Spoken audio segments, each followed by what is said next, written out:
girl Jay, the High Priestess, back at it again with the Virgo season astrology video. Be sure to check out your sun, moon, and rising over on Patreon. Patreon gets everything first, y'all.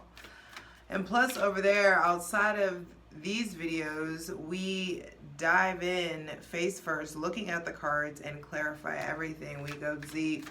I'm formulating a cult. For free shit though, check out my Instasham at JustJ_everything, TikTok at JustJEverything, and for other dope shit that I do, my website, JustJEverything.com. So, welcome to Virgo season, baby. Mutable Earth. We are exiting summer and entering the autumnal equinox eventually come Libra season. But summer's wrapping up. Welcome to the season of I Analyze. Mars is already there, motivating us to look at everything, motivating us to do something about the data that we've collected from these analyzations. And Mercury is there, about to retrograde, having you reevaluate how you reevaluate, having you reevaluate how you analyze, having you really dive back to the drawing board so that you can really experience true structure and organization and discipline and really figure out what those things are for yourself. Now, y'all know I don't really pull cards during this reading, but I just needed the shuffling to get me through. I'm gonna pull one at the end. I'll see whatever comes out, I'll read. I'm shuffling Alana Fairchild's Rumi Oracle. Y'all know I'm in love. I'm in love with it.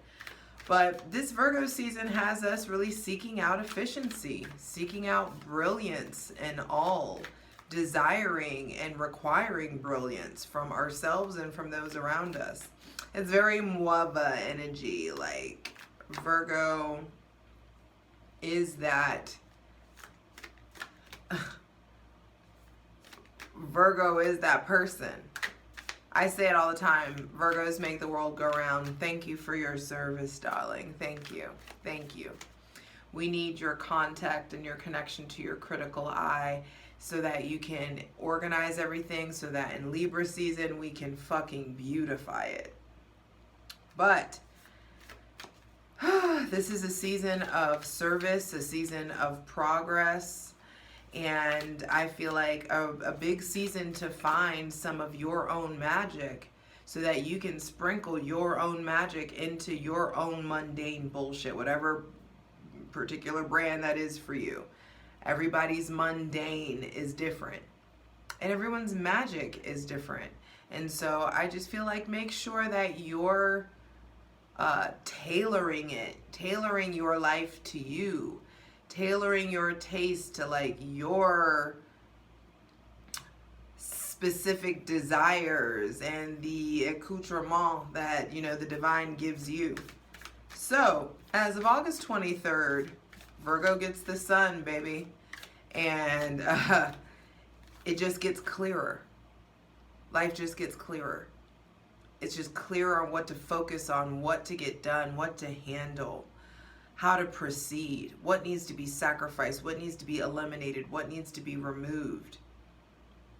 It's like asking us to really sacrifice very specific shenanigans so that we don't shenanigan. And on that same day, Mercury retrogrades. And so the shenanigans will be cut out. And I feel like with Mercury retrograde in Virgo, the veil is getting lifted in a different way. Like the corner of the veil, like you get privy to a different perspective or access to the veil that you didn't get before. And the closer that we get to Scorpio season, the veil is thinning and thinning and thinning and thinning, 4:44 on the clock, because a new foundation is coming in to be laid. And so that veil is thinning, and I just feel like an appropriate or a necessary wrench is getting thrown in whatever requires refinement. So be prepared to reevaluate how you analyze, how you are of service, how you care for yourself, how you take care of your day-to-day shit. That stuff's this is the season to take that fine-tooth comb through your day, through your time, through your habits. I just heard Atomic Habits again. That was from earlier, so some of us need to read that book. On August 27th, Mars enters Libra. And I just feel like get shit done before Mars enters Libra and you're motivated to just like fuck off. Or you're motivated to just be in la la land. Or you're really motivated to advocate for something. Or you're really motivated to like hyper focus on something. I just feel like I just heard specialization. So there is like some stuff that you analyze in the data that you analyze in Virgo season leads to some sort of specialization for some of you. But Mars is in his detriment in Libra, because detriment is the sign that is opposite of what that planet rules. And so Mars, like, him's challenged here because Mars is me and Libra is we. And so Mars is like, oh, fuck, I have to consider another person. I have to, like, figure out love.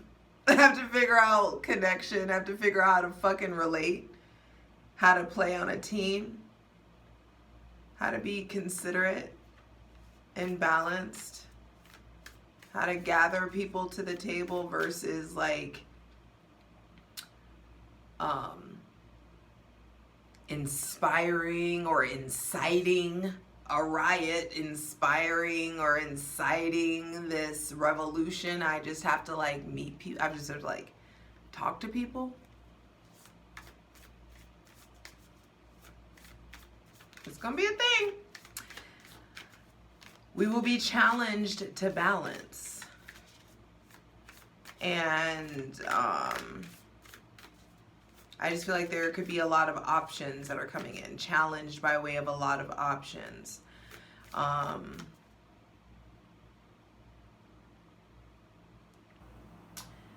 Also, Mars in detriment in Libra could lend to some analysis paralysis for some of us. And I'm convinced Libra is not indecisive because Libra is just indecisive. Libra is indecisive because they got fucking face, bitch.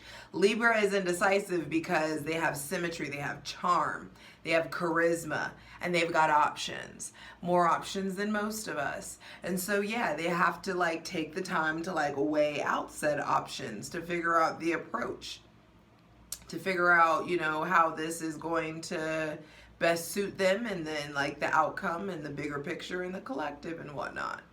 So there will be delays, necessary delays in like decision making. You could just already be like, especially if you have Aries or Scorpio placements, I do feel like you could be really struggling to make decisions while Mars is in Libra, or struggling to be as decisive as you'd like to be. But I feel like you can easily resolve that by way of doing what Mars in Libra needs you to do, which is ask for help. Like, take advantage of the resources that are available to you. Tap into the power of your friends, your community, your neighborhood, your people. On August 28th, here we go, Uranus retrograde in Taurus. And it feels like a revolt. It feels electrifying. It feels like a possible rebellion, possible upheaval or shift in money. Very unexpected shifts in money, but Jupiter is there as well, so there is a benevolence. Don't let your eyes and what you're seeing fool you from what faith has taught you. To see through the frustration into the fruition. To see the end goal even when the means doesn't make sense. On August 30th, we have the full moon in Pisces, and I'll be doing a separate video. I'm probably going to do a separate video for Uranus retrograde as well, for Mars and Libra. Yes, I'm a busy bee. I got shit to do. But yeah, I'll do separate videos. But this full moon in Pisces is about releasing outdated beliefs. Whew, we gonna learn who God is, by the way. You gonna learn who the God of your understanding is, just like you're gonna understand who it isn't. Some of you have been aligning yourselves with some shit that just ain't yours to align with. Some of you have been aligning yourself with some stuff and it's just like, nah, bigger, nah, deeper, nah, more, higher, lower. There is like a release of old outdated like mental health habits, a relief of old wishes. I feel like also a release of old like day-to-day activities, old routines, old rituals. On September 3rd, Venus goes direct though she's still in post-retrograde shadow.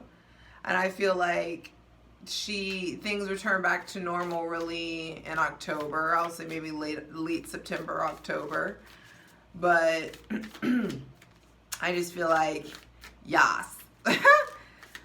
Whew. Yeah.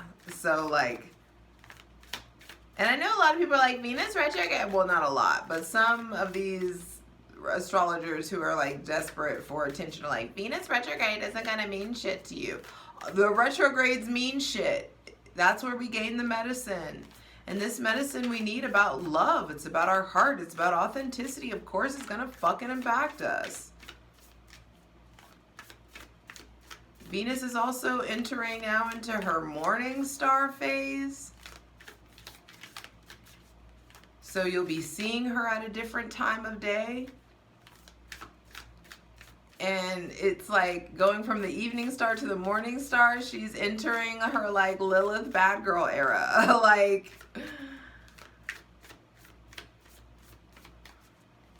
Venus villain era. On September 4th, Jupiter then retrogrades in Taurus. And it's time to redefine our values, redefine our definition of luck, redefine our definition of wealth, redefine our definition of health. But I like that I said redivine also. I said that on accident. So I do feel like there is something here about going back to the divine, getting new instructions, getting a new narrative from source, not from your reasoning mind. On September 14th, we have the new moon in Virgo. I'll do a separate video for that. But that new moon in Virgo is really asking us to, you know how I love moon in Virgo. That's my favorite transit. And that's also, I only take advice from people with their moon in Virgo. It just accidentally happened that way. All of my favorite astrologists and tarot readers, all by chance, have Virgo moons. It happened to me. I didn't choose it. It was just something that I noticed. Literally, all 4 of them have Virgo moons.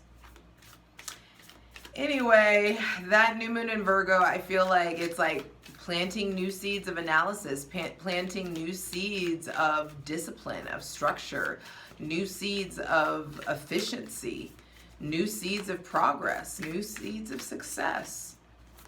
I feel like this new moon in Virgo is really where we get to figure out, are our actions a true reflection of our ambition? If you keep doing what you're doing, is this going to get you to your desired trajectory? And that's where this new moon in Virgo comes in. It's time to plant new seeds. It's time to, and those new seeds aren't just this in the ether, this like metaphysical thing that's happening. No, the new seeds are planted in your motherfucking body. They're planted in your actions. They're planted in your mind. They're integrations of wisdom from previous fumbles. and we integrate that knowledge into making new decisions. Then on September 15th, Mercury goes direct. It was a short Mercury retrograde, not even a full month. And I just feel like Mercury going retrograde and direct again in Virgo, it's going to be like that quick and dirty, like, aha, short, this is, get it done, do it, deadlines, here's your sign, this is your service, this is the way to do it, handle it. Moving on. It's like, just like a Virgo. This is the shit, these are my conditions, these are the terms, these are the edits, update it, I'll be back to check your work. And it's a really quick cleanup is how that feels. And so we got through that quickly. Only 15 minutes. 16 really. And so let's get some cards out for this Virgo season. I love that I'm pulling from the Rumi Oracle deck because I don't want this to be all deadlines and details and Virgo shit. Yes. The awakening of your heart. And this card is called the Cloak of Christ. I gotta read it this way because the way the light is set up. The Cloak of Christ. In the school of humanity, you reside on the King's throne. Lessons from Leo. Your soul has been ravaged and you are succumbing to weariness. That which plagues you is not as powerful as you fear. Exhaustion is not a sign that something must be done so much as a sign that something must be received, allowed.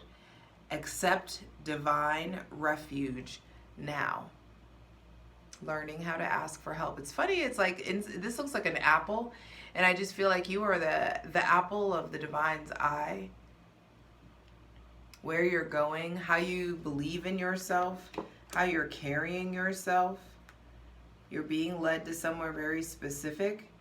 And it says, the next one is, let love transform. The sea becomes filled with pearls. The dry land receives the water of life. Love's genius and generosity are not bound to the mind, are not bound by the mind. All manner of miraculous grace works through love and endless creative variety. Your heart's yearning shall manifest itself. Do not attempt to predict how that can be. Why would we seek to limit love's creating genius? Instead, trust that it will be magnificent and kind. See this like mountaintop off in the distance? It's just like you're going there either way. Stop trying to control the narrative and allow yourself to be like blinded by the light. Allow yourself to be blinded by the miraculous. Allow yourself to be shocked. Allow yourself to be thrown. And it's like whatever it is that you're praying for or whatever it is that you're asking for, like believe that you're capable of having it. Believe that you're worthy of having it. Because there is this kind of very specific darkness that was needed so that this very specific light can emerge. The next card is one. One I seek, one I know, one I see, and one I call. Ooh! No aspect of your life is separate from your spiritual journey. All is unfolding according to the divine genius. There is a sweet shift in store for you. Those circumstances may appear dire, and you may feel despair. There is an avenue through which fulfillment and resolution will be granted. Peace to you, friend. Cards that are coming out with Virgo season, I feel like some of y'all are really going to have to get hit upside the head. Some of us are going to have to really get hit upside the head. And it doesn't have to be that way. If you would see the red flag now, you can avoid the explosion. You can avoid the eruption.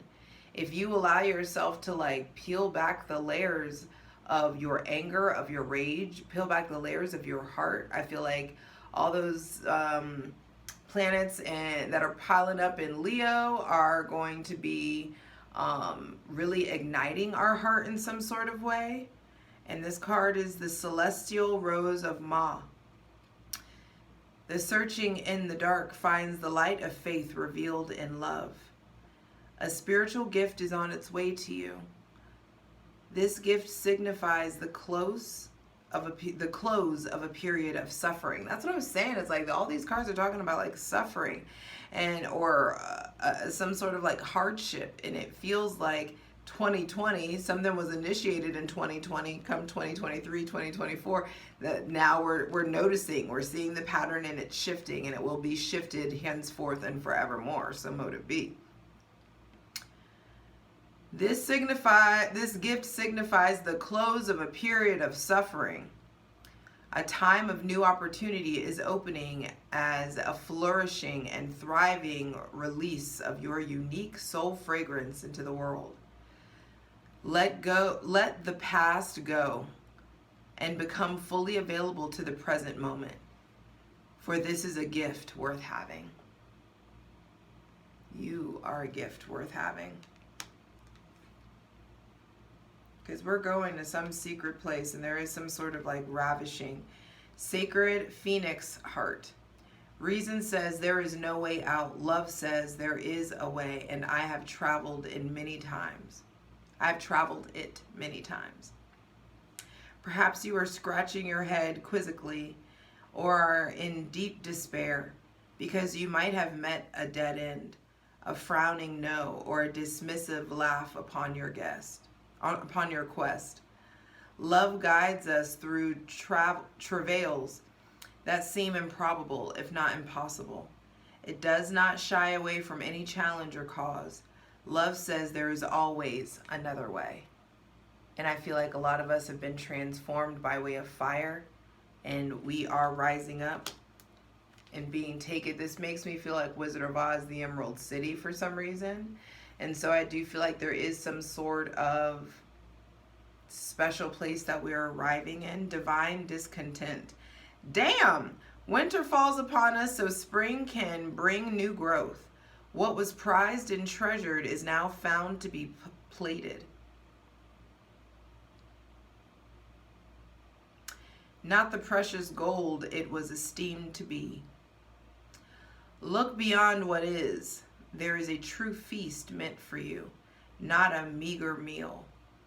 Allow your hungry-hearted soul to lead you towards the banquet table. That's what I'm saying. We are being led towards prosperity and abundance, but you got to be willing to see through the frustration into the fruition.